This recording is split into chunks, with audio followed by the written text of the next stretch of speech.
그 다음에 바로 해외시장에서 상하이 증시를 좀 보도록 하겠습니다. 상하이 증시. 상하이 증시에 대해서 좀 설명을 드릴 텐데요. 상하이 저평가됐습니다. 저평가. 상하이 증시는 지금 굉장히 저평가되어 있어요. 오늘 기록이 3,200포인트입니다. 3,278. 3,278 이 수준을 나타내고 있는 것이 상하이 증시다라는 점 말씀을 드리겠습니다. 자, 근데 일단은 상하이 증시가 예전에 6,000포인트까지 올라갔어요. 6,000선까지 갔다가 떨어졌죠. 6,000. 그래서 현재 3,278. 이렇다고 보시면 됩니다. 3,278. 근데 이제 상하이 증시 같은 경우는 2014년 11월 17일에 중국이 금융 개방을 했어요. 금융 개방. 오픈했다는 것입니다. 우리나라는 언제 오픈했죠? 우리나라는 바로 IMF 때 금융 개방했어요. 사실은 우리도 좀 폐쇄적인 시장이었어요. 근데 우리가 이제 외국 자본들이 막 들어왔고 우리가 돈이 없다 보니까 외화가 없다 보니까 그때 IMF 사태가 벌어졌죠. 그래서 외국 자본들이 우리나라에 투입이 됩니다. 이것이 바로 금융 개방이 되는 것입니다.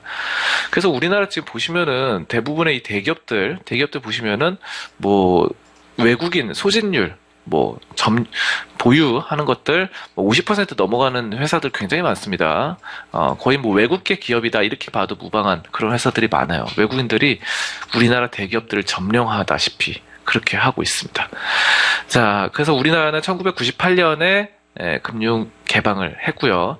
일본 같은 경우는 1980년에 금융 개방을 했는데 1980년에 금융 개방하고 나서 일본 증시가 엄청나게 급등을 합니다. 엄청나게 올라가지고 4배나 올라요. 4배. 금융 개방을 하고.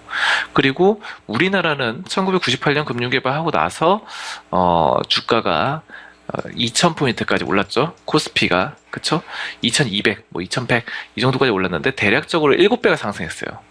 그때 이제 IMF 때 굉장히 많이 떨어져 있어서 그때 막 300포인트 이랬습니다. 300포인트 이랬는데 그랬던 우리 증시가 2,000까지 단숨에 뛰어오릅니다. 1998년에. 굉장한 거죠. 그래서 1998년 물론 2,000포인트 처음 간 거는 이제 그때죠. 2007년도. 근데 어쨌든 1998년부터 2007년까지 10년 동안 7배가 뛰었다는 겁니다. 7배. 와, 이거 여러분들 생각을 잘 해보셔야 돼요. 우리가 1998년부터 바로 2007년까지 딱 10년입니다. 10년. 딱 10년인데 10년 동안 9년에서 10년 동안 7배가 뛰었다. 지금 여러분 7배 뛰면 어떻게 됩니까? 지금부터 10년 동안. 지금 2,000포인트인데 여기서 7배 뛰면은 몇 포인트입니까? 14,000포인트가 되죠. 다우지수 부럽지 않습니다. 정말. 그리고 니케이 지수 부럽지 않죠. 자, 그렇게 되는데 이렇게도 상승할 수 있다는 거예요. 근데 제가 드리고 싶은 말씀은 일단은 우리나라가 이렇게 됐는데 금융 개방을 하고 나서 이렇게 됐다는 것이죠. 근데 이제 상하이 증시가 2014년에 금융 개방했어요. 금융 개방. 그래서 여러분들 흔히들 아시는 성강퉁, 후강퉁 이런 거 있죠. 이런 것들 개방을 했다라는 것입니다.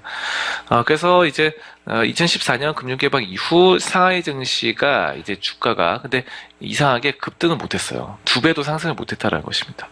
일본은 금융 개방하고 나서 4배나 올랐고 그리고 한국은 7배나 올랐어요. 근데 중국은 2배도 못 올랐어요. 이거 중국 답답한 상황입니다. 지금도 3,200선에서 맴돌고 있죠. 맴돌고 있습니다. 자, 그래서 우리나라나 일본 같은 경우 일단 4배 이상씩 올랐는데 이게 못 올랐기 때문에 앞으로 좀 올라줄 가능성이 충분히 있다라는 것을 여러분들께 좀 각인시켜 드리고 싶어요. 그래서 우리가 상당히 지금 저평가돼 있다라는 것들 여러분들께 말씀드려요. 자, 그래서 상하이 증시가 저평가돼 있고 지금 차트 보시는 거는 뭐냐면은 이게 타이거 차이나 A 레버리지입니다. 이게 지금 상하이 증시랑 연결돼 있거든요. 상하이 증시. 그래서 상하이 증시랑 연결돼 있는데 지금 보시면 차트 보시면은 이때 2015년 중순쯤 해가지고 이때 고점 찍고 56,000원 찍고 떨어져서 현재 16,000원대죠. 그쵸? ETF인데 이거 지금 굉장히 좀 주목을 해볼 수 있습니다. 우리가 왜냐하면은 이때가 바로 5,000포인트대였어요. 상하이 증시가 5,000포인트대였고 지금 여기가 3,200입니다. 3,200. 근데 지금 굉장히 저평가돼 있고 상하이가 그리고 금융 개방을 했음에도 불구하고 주가가 별로 안 올랐다는 거죠. 2014년 했는데 이때 하고 그렇게까지 올랐다가 다시 떨어졌잖아요. 근데 우리나라 어떻게 됐어요? 금융 개방하고 나서 지금 계속 올랐죠. 계속 올랐는데 중국은 지금 조정이 좀 크다는 것입니다. 그래서 기회 투자라고 할 수 있다라는 점이고, 중국이 이제 2015년 상반기에 엄청난 증시 하락으로 인해서 이때 엄청 떨어졌죠. 정부 차원에서 여러 지원책을 계속 쓰고 있습니다, 중국은. 그래서 이런 점들 볼 수가 있겠다라는 것이고, 아무튼 상하이 증시가 5,000포인트 찍을 때, 상하이 증시가 이때 5,000포인트 찍을 때 중국의 개인 투자자들의 이 신용 잔고가 1조 위안을 넘어섰었어요. 1조 위안을 넘어섰는데, 하지만 부채가 많은 거죠. 이때 부채가 많았었는데, 근데 지금은 증시가 많이 하락을 했고 이런 엄청난 신용 잔고 문제가 자연스럽게 많이 해결됐습니다. 그래서 빚져서 투자하는 사람이 많아지면 이게 지금 많이 떨어질 가능성이 높죠, 여러분들. 근데 지금 이런 것들이 좀 많이 해결이 됐다라는 것을 볼 수가 있겠고요. 또 이제 이 점에 대해서 말씀드리면 2007년 월봉을 이렇게 보시겠습니다. 아무튼 예전의 흐름을 보시면 2007년도 때 6,000포인트 갔다 그랬잖아요. 6,000포인트. 2007년도 때 6,000포인트 갔는데 그 당시에 중국의 GDP 6,000포인트 때 중국의 GDP가 바로 25조 위안이었습니다. 25조 위안이었어요. 위안. 그랬다. 굉장히 GDP가 이렇습니다. GDP다.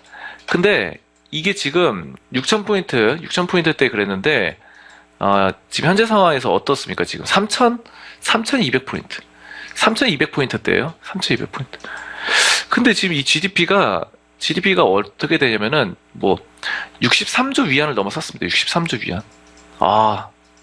차이가 많이 납니다.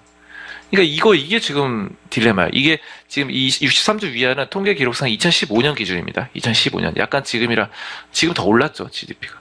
그때보다 더 올랐고. 아무튼, 그래요. 근데, 지금 이게 뭐냐면은, 6,000포인트 때 25조 위안이었는데, 63조 위안, GDP가 63조인데, 3,200밖에 안 돼요. 그러니까, 이게 지금 주가가 거꾸로 간 거죠. GDP가 올랐음에도 불구하고, GDP는 상승을 했는데, 지수는 떨어진 겁니다. 지수는 떨어지고 GDP는 올라가고, 이거 뭔가 잘못됐죠, 여러분들. 그러니까 상당히 저평가됐다라는 것을 의미하는 거예요. 그러니까 이때는 사실 좀 고평가됐었죠. 6,000포인트인데 바로 25조 위안.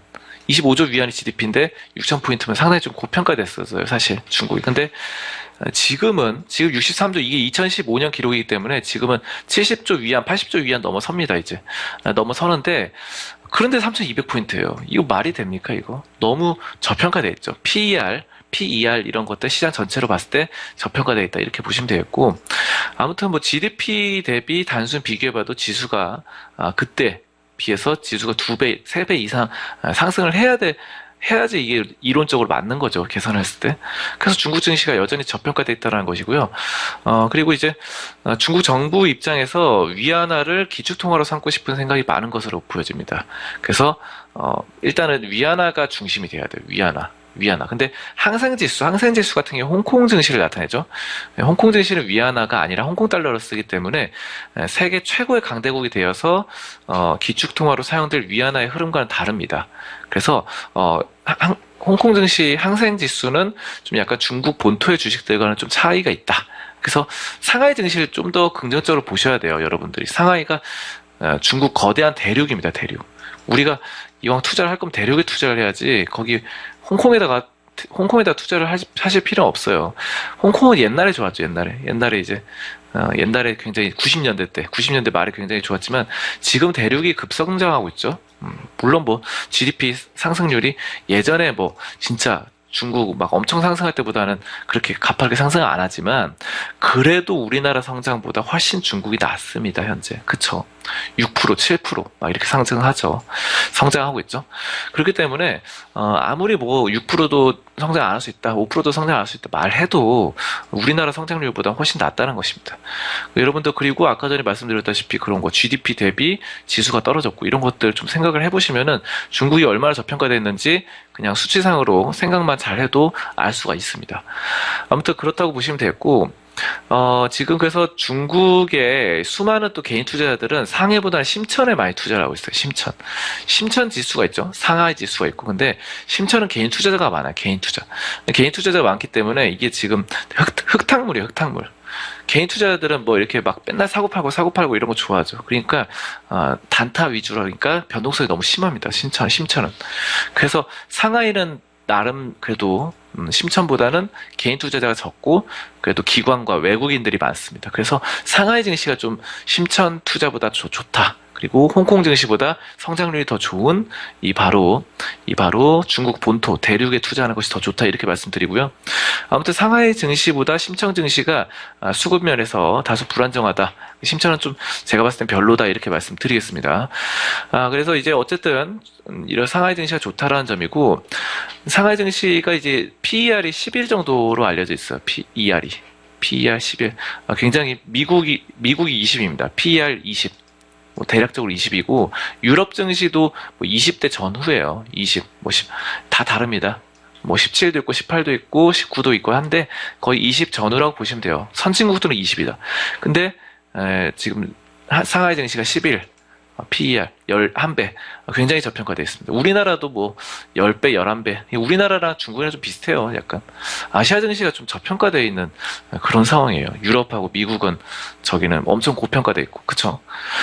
근데 어쨌든 성장성은 좋잖아요. 중국 그쵸? 그래서 이런 모습 봤을 때 상당히 좀 기대를 해볼 수 있겠고 아무튼 이런 점도 봤을 때 중국의 그리고 홍콩이나 심천지수보다도 상하이 증시에 좀 투자를 우리가 생각을 해볼 시점이다.